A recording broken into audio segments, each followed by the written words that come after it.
আগামী 12ই ফেব্রুয়ারি জাতীয় সংসদ নির্বাচন। কিন্তু আপনারা লক্ষ্য করলে দেখবেন জাতি সমগ্র বাংলাদেশ তাকিয়েছিল যে নির্বাচন কমিশন একটি সুষ্ঠু, অবাধ এবং নিরপেক্ষ একটা নির্বাচন আয়োজন করবে।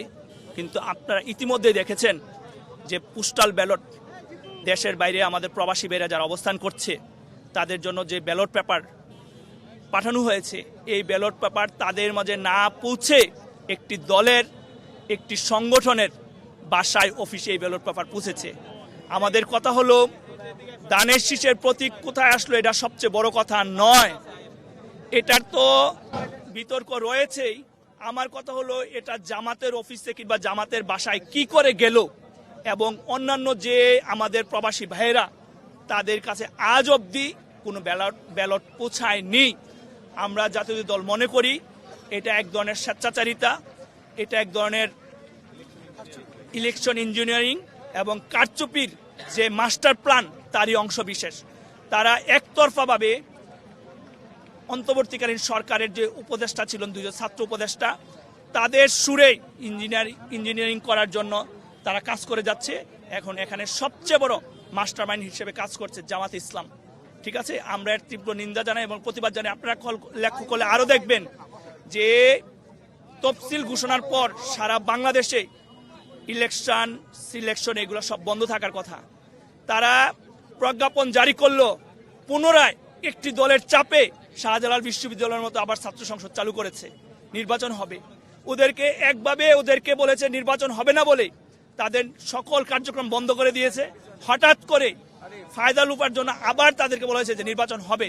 আমরা সবগুলোর একসাথে প্রতিবাদ জানাই এবং আমরা অবাধ, সুষ্ঠু এবং নিরপেক্ষ নির্বাচনের জন্য জোর দাবি জানাই। সানবিট সব দিবে সামাল। সানবিট ম্যাজিক প্রেস, ডিশওয়াশিং এর মাথা ঘোরানো সলিউশন। আজকের ঘেরাওয়ের একাধিক কারণ, যৌক্তিক কারণ রয়েছে। সেটা হচ্ছে যে পোস্টাল ব্যালট সংক্রান্ত বিষয়ে যে কমিশনের যে পক্ষপাতদুষ্ট আচরণ, কমিশনের যে সিদ্ধান্ত গ্রহণের যে তার দীর্ঘসূত্রিতা থাকে, প্রশ্নবিদ্ধ সিদ্ধান্তগুলি, পাশাপাশি বিশেষ একটি রাজনৈতিক দলের চাপে আমরা দেখেছি যে সিদ্ধান্তের পরিবর্তন করে।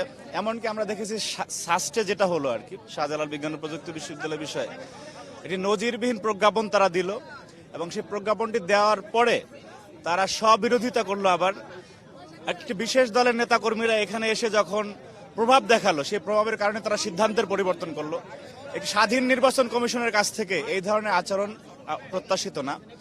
সুতরাং এই যে একটি মদতুষ্ট সিদ্ধান্ত গ্রহণের প্রতি যে তাদের প্রচন্ড রকম আগ্রহী মানসিকতা রয়েছে, সেইটি একটি গণতান্ত্রিক ছাত্র সংগঠন হিসেবে আমরা অনেক ধৈর্য ধরেছি, আর ধৈর্য ধরতে চাই না।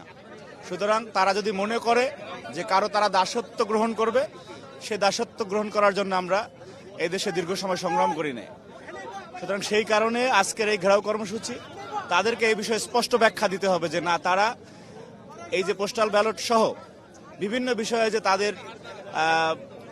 তারা যে একটি বিশেষ দলের চাপে সিদ্ধান্তের পরিবর্তন করে এবং তাদের এজেন্ডা বাস্তবায়নে ব্যস্ত, সেটি যদি তারা করতে চায় তাহলে তাদের পদত্যাগের দাবিতে আমরা আন্দোলনে যেতে বাধ্য হব।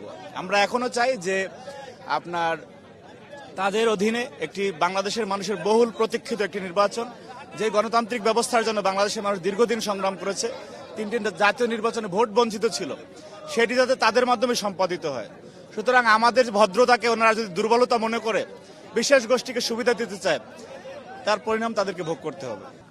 মানে অবস্থানটা এটা হলো নির্বাচন কমিশনারের যে পক্ষপাতিত্ব, তারপরে ব্যালটে যে ধানের শীষের প্রতীকটা আপনারা দেখতে পাচ্ছেন যে ইতিমধ্যে ধানের শীষের প্রতীকটা কিভাবে তারা মানে অনিয়ম প্রকৃতির সৃষ্টি করছে।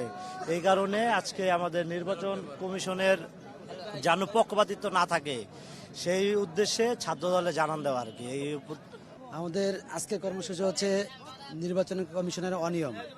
যেমন আমরা বিএনপি পক্ষ থেকে অনেক কিছু নির্বাচন কমিশনকে অবহিত করেছি, কিন্তু নির্বাচন কমিশন আমাদের কথার কোনো পাত্তাই দিচ্ছে না।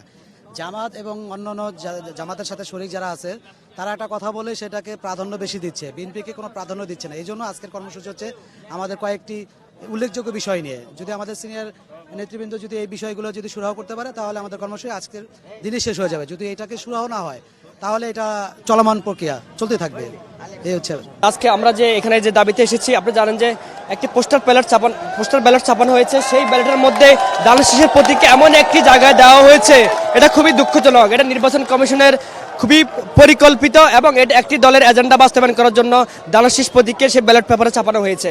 এবং হচ্ছে শাহজালাল বিশ্ববিদ্যালয়, বিজ্ঞান ও প্রযুক্তি বিশ্ববিদ্যালয় যে প্রজ্ঞাপন জারি দেওয়া হয়েছে নির্বাচন কমিশনার থেকে, আপনি জানেন যে নির্বাচন কমিশনার থেকে এখন বর্তমানে কোনো নির্বাচন করা যাবে না এই মর্মে কিন্তু প্রজ্ঞাপন আগে থেকে দেওয়া হয়েছে। কিন্তু শাহজালাল বিশ্ববিদ্যালয়ের যে ছাত্র সংসদ নির্বাচন যে প্রজ্ঞাপন দেওয়া হয়েছে, এই নির্বাচন কিন্তু হওয়ার কথা না। কিন্তু নির্বাচন কমিশনার একটি দলের এজেন্ডা বাস্তবায়ন করার জন্যই যে ডাকসু জকসু সহ নির্বাচনকে যেই অবৈধ নির্বাচন করা হয়েছে, সেই নির্বাচনকে বাস্তবায়ন করার জন্যই কিন্তু এই শাহজালাল বিশ্ববিদ্যালয় নির্বাচন করার জন্য। দেখেন, দীর্ঘ 17 বছর যে সারা বাংলাদেশের মানুষ যখন একটা ভোটের জন্য এই ফ্যাসিস্ট হাসিনার বিরুদ্ধে লড়াই করেছে, তখন একটা গুপ্ত রাজনৈতিক দল এই নির্বাচন কমিশনকে নিজেদের আজ্ঞাবহ প্রতিষ্ঠান হিসাবে তারা এই প্রতীকটা এই নির্বাচনে বিভিন্ন রাজনৈতিক দল নির্বাচনে অংশগ্রহণ করবে তাদের প্রতীকতে ইচ্ছাকৃতভাবে তাদের প্রতীককে সামনে রেখেছে।